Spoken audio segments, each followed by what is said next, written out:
But I would like to see them really make a concerted effort if indeed he's available. Because if that's true, then you're the Cubs. You've got to be one of the teams that feels like, A, you've got enough to get him. You've got the pieces to put together. You'd have to give him up. You'd have to give up some serious and B, pieces. You are at the stage where he is that one player that puts you over the top. He's your 2026 Kyle Tucker. Well, in terms of philosophy, brought a guy in for 1 year, if you're willing to give up, say, 3 assets, like they did for Kyle Tucker, Wisniewski, Cam Smith, Paredes. That was the price for 1 season of Kyle Tucker, and it seems like the only season of Kyle Tucker. If you were to be facing a similar equation or dilemma, if you want to call it that, it would be a great problem to have. If the Tigers are open for business, I think you make another aggressive offer because you have the pieces, and he puts you in a position where, boy, can you imagine, just for a moment, suspend reality? Scubal, Horton, Steele. You'd give up Horton and Steele for him? No. Okay, that's what I wanted to ask you, and it's probably for all you guys. It don't matter, Dustin included. What are those pieces to give up? Right. Well, that's a good question. There's nobody on your major league roster outside of Matt Shaw that I would probably give up. I'm not giving up Cade Horton if that's the question. You're not giving up Cade Horton for Scubal. You're getting Scubal because of Cade Horton. Are you giving up Jackson Wiggins for him? Yes. Okay. Yes. I would think it would start with Jackson Wiggins. It would probably include Matt Shaw, and you would probably give up another Owen Casey. Owen Casey. If you want to tell me that you could get Tarik Skubal, 1 season of Tarik Skubal for Shaw, Casey, and 1 season. Jackson Wiggins, potentially more, but 1 for sure. Yes, I would do that for 2026. He'll fall in love with Wrigley and then resign here. Obviously. Happens all the time. Yeah. Happens all the time. But yeah, I think that's a good question, and that's my. And I don't even know if that's enough. What if you lose a series to, say, the Cardinals, and they pose with an L flag? Would that then drive him to I don't know, L.A.? Cardinals wouldn't do that. That's a classless gesture. No team would ever stoop to that level, right?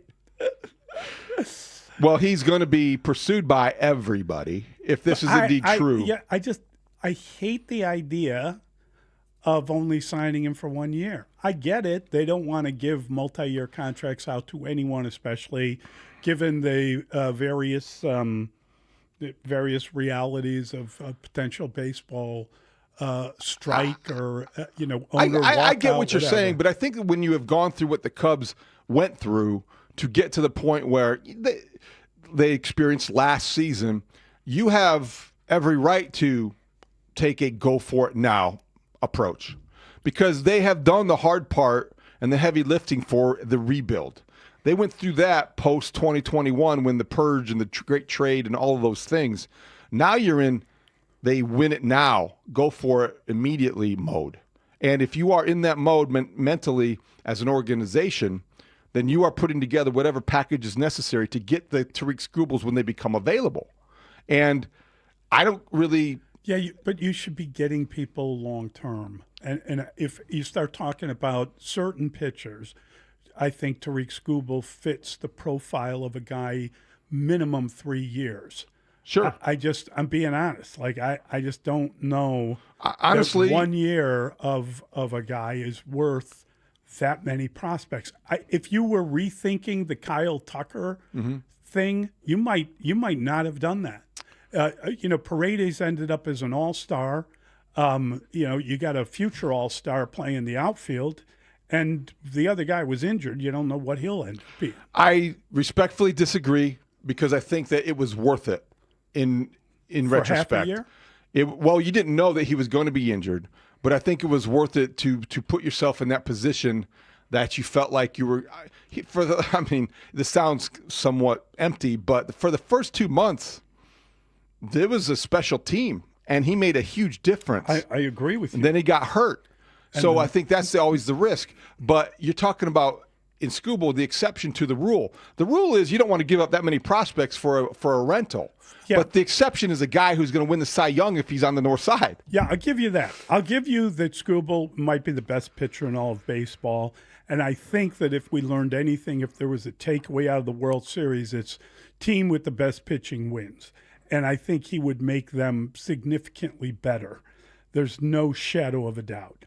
But I wonder, you could do it another year. You could give up 3 guys again to get a guy for another year. But I don't know that that is a viable plan for the future. I don't know if giving up 6 guys in 2 years for 2 players is really the way you want to be known. Unless someone's job's on the line. Unless you win a pennant. You got to win. Unless you win a pennant, you buy yourself infinite time. Yeah, but the way the series are set up, a guy can only pitch in... He can only pitch 3 times in one series, Yamamoto. In a 7-game series. But I know.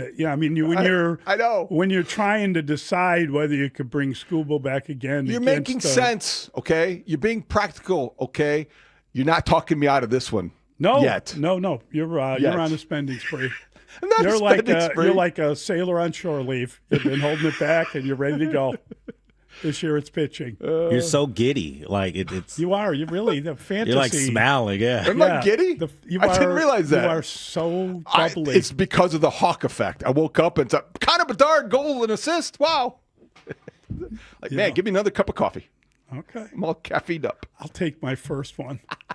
Maybe I'll remember things. All right, I'll kind of temper it. I'll temper the enthusiasm. No, don't temper it. I like that. I like that you're shot out of a cannon over.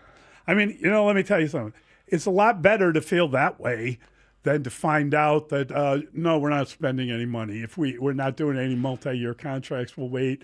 Maybe next year, that'll be when we start building for the future. Did you see where the White Sox payroll is $59.4 million?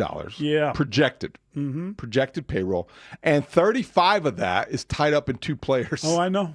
The expensive outfield, Luis Robert Jr. at 20, Andrew Benintendi at 15, I believe. Highest paid free agent in team history. $35 million of the 59, I believe, in the payroll is devoted to 2 guys.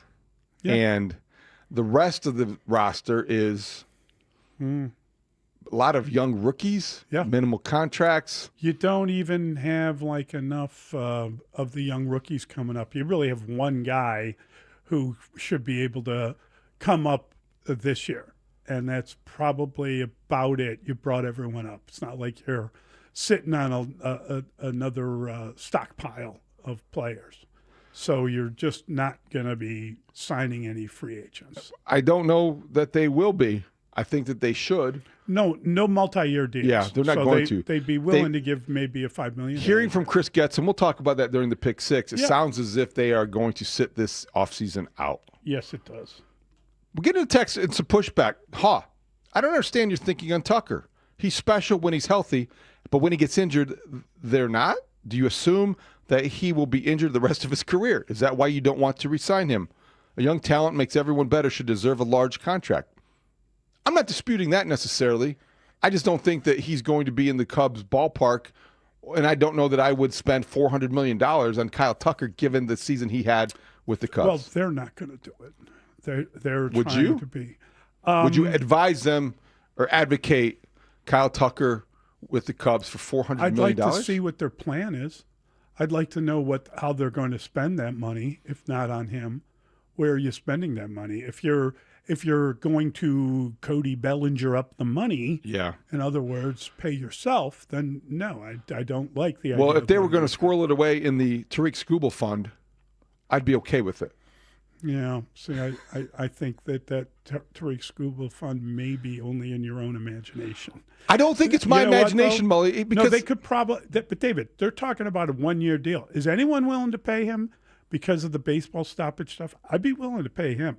I might be willing to roll the bones and just, see if I can survive if I gave him a deal. That's all I'm saying. But you're saying 1-year deal. I'm saying that, but in order to get him to sign with you, the best chances of doing that is to get him in the building, as they say. Yeah, and David, I am not arguing on this one. I understand why you want him. I can't help but notice that they were involved in the Bregman sweepstakes. Yes. And they finished 4th. Right. So they're like, if you're talking about a fund or a sweepstakes for a player like Scubal, you only can finish 1st. You can't finish 3rd or 4th because that means you had a seat at the No table, question. but you didn't actually bid for him. But to clarify, they are only talking at this point, according to the report, and we're projecting the Cubs into this equation. But the report was that the Tigers will listen to trade offers for Tarik Skubal. And I think, Getty, about the possibility of the Cubs getting involved in those talks. If there is a door open to trade for Tarik Skubal, I would encourage the Cubs to burst through it. I think everyone needs with the risk involved. Everyone should be involved. Well, yeah, I think that would make sense. Contenders. Yeah. And anyone else who wants to be a contender, because I think he gives you instant credibility for a pitching staff that needs it or wants to put certain pitching staffs over the top. I dread the possibility of him going to L.A. And all I can imagine is Tarik Skubal opening day starter for the Dodgers as Kyle Tucker bats second for them.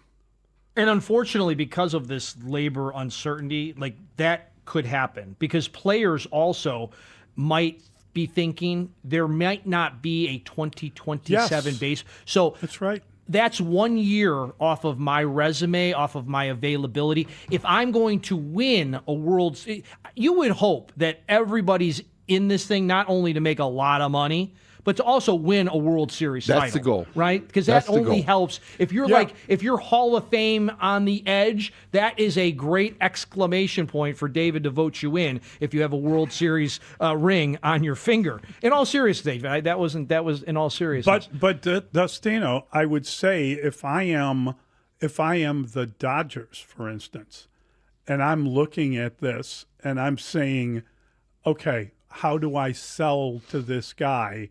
If I was choosing one of the two guys, I might choose Kyle Tucker over Scubal because I already have so much pitching, so much money invested in it. But I think to David's point, like you might not who doesn't have enough defensive ends and cornerbacks, right? Like you can't have enough. Get all the best pitchers. Get all the best pitchers you can. Move a couple guys to the bullpen. The point I'm making is what you really want to do is you want to sell him on the idea, and the Cubs can do it, and very few teams can.